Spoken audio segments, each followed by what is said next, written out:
കഴിഞ്ഞ മുൻ ബജറ്റുകളിൽ ഒത്തിരി പദ്ധതികൾ, അതായത് ഉദാഹരണത്തിന് കൃഷി വികാസ് യോജന, കൃഷി സഞ്ചായ യോജന, ഇതുപോലെ ഗ്രാമവികസനത്തിനുള്ള പദ്ധതികൾ, ഇങ്ങനെ ഒരുപാട് പദ്ധതികളുണ്ട് കേന്ദ്ര സർക്കാർ ആവിഷ്കരിക്കുന്നുണ്ട്. പക്ഷേ ഇത് നടപ്പാക്കേണ്ടത് സംസ്ഥാന സർക്കാരാണ്. അപ്പോൾ കേരള സംസ്ഥാന സർക്കാർ എത്രത്തോളം വിജയകരമാകുന്നുണ്ട്?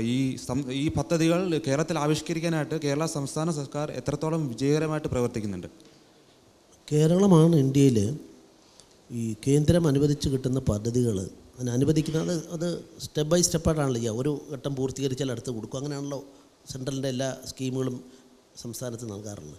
അതിൽ ഫസ്റ്റ് സ്കീമിന് കൊടുത്ത പണം അതിൻ്റെ യൂസ് ചെയ്ത് ഉപയോഗിച്ചു എന്നുള്ള സാറ്റിസ്ഫൈ ചെയ്തുകൊണ്ടുള്ള റിപ്പോർട്ട് ഏറ്റവും കൂടുതൽ കൊടുക്കാത്ത സ്റ്റേറ്റ് കേരളമാണ്. ഞാൻ മറ്റേ സർക്കാരുകളെ അല്ല കുറ്റപ്പെടുന്നത്. നമ്മുടെ സംവിധാനം, നമ്മുടെ ഈ കേരളത്തിലെ സെറ്റപ്പ്, മെൻ്റൽ സെറ്റപ്പ് ഉൾപ്പെടെ അങ്ങനെയാണ്.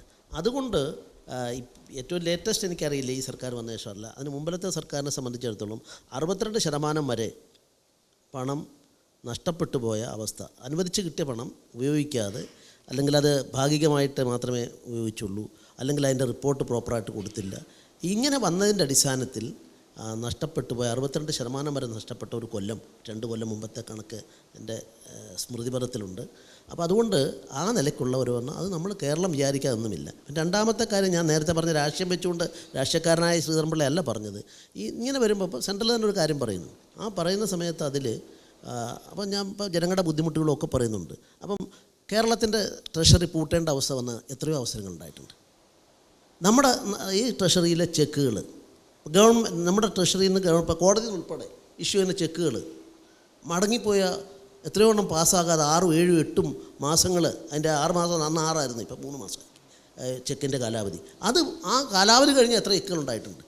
ഇതൊക്കെ കേരളത്തിൽ സംഭവിച്ച കാര്യങ്ങളാണ്.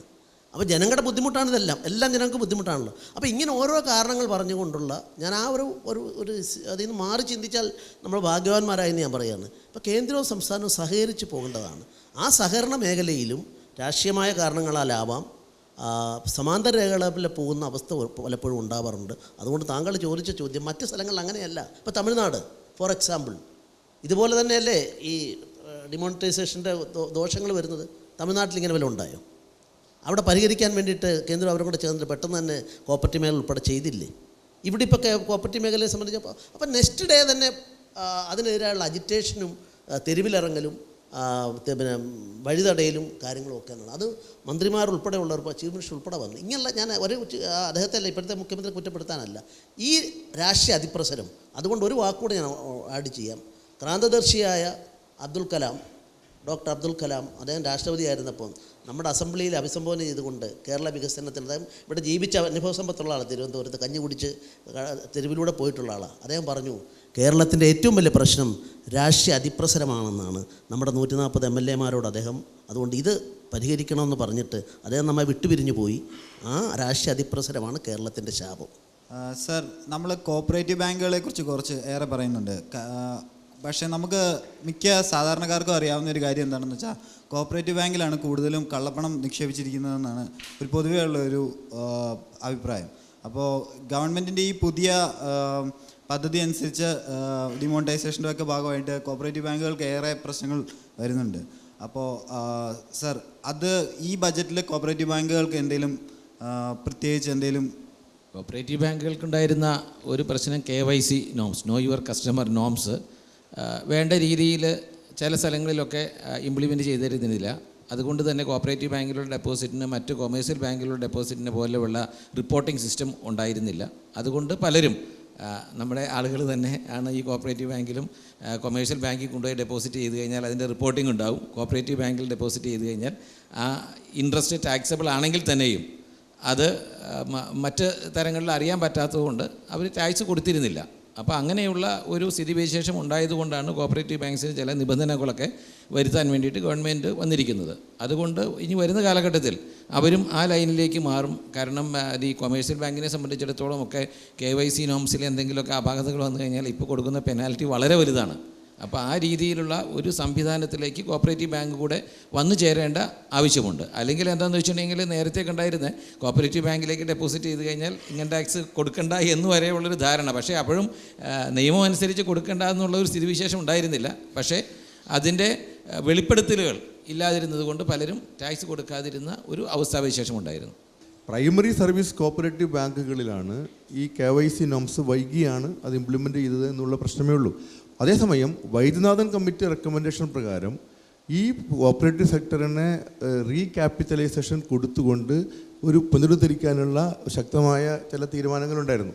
പക്ഷെ അത് വന്ന സമയത്ത് ദൗർഭാഗ്യവശാൽ കേരളത്തിലെ ഇടത് ഗവൺമെൻറ് ആണെങ്കിലും വലത് ഗവൺമെൻറ് ആണെങ്കിലും അതിലെ കുറേ നല്ല വശങ്ങളും 2300 കോടി രൂപയോളം കേരള ഗവൺമെൻറ്റിലെ കോപ്പറേറ്റീവ് സെക്ടറിന് ലഭിക്കുമായിരുന്ന സാഹചര്യം, അത് കഴിഞ്ഞ UPA സർക്കാരിൻ്റെ കാലത്ത് വന്ന ഒരു സ്കീമാണ്, അതുപോലും നമുക്ക് വാങ്ങാനോ അതിനനുസരിച്ച് അപ്ഡേറ്റ് ചെയ്യാനോ സാധിച്ചില്ല എന്നുള്ളതാണ്. പക്ഷേ കള്ളപ്പണമാണ് ഇവിടെ മുഴുവൻ എന്നുള്ളത് ഒരു ശരിയായ വസ്തുതയല്ല. നമ്മുടെ നാട്ടിൻ പുറത്തുള്ള സഹകരണ സംഘങ്ങളിൽ ആളുകൾ കുറച്ച് ഡെപ്പോസിറ്റ് ചെയ്യുന്നുണ്ടാവും. ആ ഡെപ്പോസിറ്റിൻ്റെ പലിശയ്ക്ക് ടാക്സ് കൊടുക്കുന്നില്ല. ഇപ്പോൾ അത് തന്നെ ഒരു വലിയ പ്രശ്നമാണ്. ഇപ്പോൾ 10,000 രൂപ പലിശ കൂടുതൽ വന്നാൽ ടാക്സബിൾ ആണെന്നാണ് നിലവിലുള്ള സംവിധാനം. അത് വളരെ പ്രാകൃതമായൊരു കാര്യമാണ്. എഡ്യൂക്കേഷൻ ഫണ്ടിനെ കുറിച്ച് ഇവിടെ സംസാരിക്കേണ്ടായി. നമ്മുടെ സെൻട്രൽ ഗവൺമെൻറ്റിൻ്റെ എല്ലാ ടാക്സസിനും 3% എഡ്യൂക്കേഷൻ സെസ് ഉണ്ട്. അതിനകത്ത് 2% എഡ്യൂക്കേഷൻ സെസ്സും 1% സെക്കൻഡറി ആൻഡ് ഹയർ എഡ്യൂക്കേഷൻ സെസ്സുമാണ്. സെസ് എന്ന് പറയും.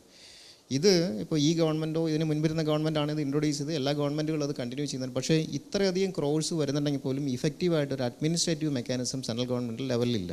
1% സെസ് വരാനുള്ള കാരണം എന്താണെന്ന് വെച്ചാൽ നോർത്ത് ഇന്ത്യയിൽ പല സ്റ്റേറ്റുകളിലും സ്കൂൾ ലെവലിൽ +1 +2 ലെവലിൽ ഡ്രോപ്പ് ഔട്ട് വളരെ കൂടുതലാണ്, പ്രത്യേകിച്ചും പെൺകുട്ടികളുടെ. അതുകൊണ്ടാണ് കസ്തൂർബ ബാലിക വിദ്യാ സ്കീം എന്നൊക്കെ പറഞ്ഞ് സ്കീമൊക്കെ കൊണ്ടുവന്നത്.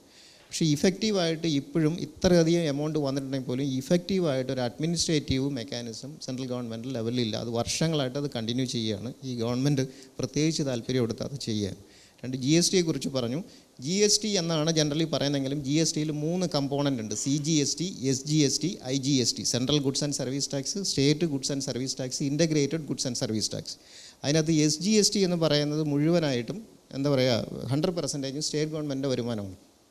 ഇനി അത് കഴിഞ്ഞതിന് ശേഷം ഓവർ ആൻഡ് അബോവ് എന്തെങ്കിലും റവന്യൂ ലോസ് ഉണ്ടെന്നുണ്ടെങ്കിൽ അടുത്ത 5 വർഷത്തേക്ക് 2015-16 ഒരു ബേസ് ഇയർ ആയിട്ട് എടുത്ത് 14% ഗ്രോത്തിൻ്റെ ബേസിസിൽ കോമ്പൻസേറ്റ് ചെയ്യാം എന്നാണ് പറഞ്ഞത്. അതിന് പെർസീവ് ചെയ്യുന്ന എമൗണ്ടാണ് 50,000 crores എന്ന് പറയുന്നത്. നോട്ട് അസാധുവാക്കൽ എന്ന വിഷയമാണ് ഇത്തവണത്തെ ബജറ്റിനോടനുബന്ധിച്ച് ഏറ്റവും കൂടുതൽ ആവർത്തിച്ച് കേൾക്കുന്നത്. സ്വയം സൃഷ്ടിച്ച പ്രതിസന്ധിയാണെന്ന് ആരോപിക്കപ്പെടുമ്പോഴും നോട്ട് അസാധുവാക്കലിൻ്റെ ഗുണങ്ങൾ സാധാരണ ജനങ്ങൾക്ക് കിട്ടുമോ ഇല്ലയോ എന്നുള്ളതാണ് എല്ലാവരും ഉറ്റുനോക്കുന്നത്. ഈ പ്രത്യേക ബജറ്റ് ചർച്ച ഇവിടെ പൂർണ്ണമാകുന്നു. ചർച്ചയിൽ പങ്കെടുത്ത എല്ലാ അതിഥികൾക്കും നന്ദി. നമസ്കാരം.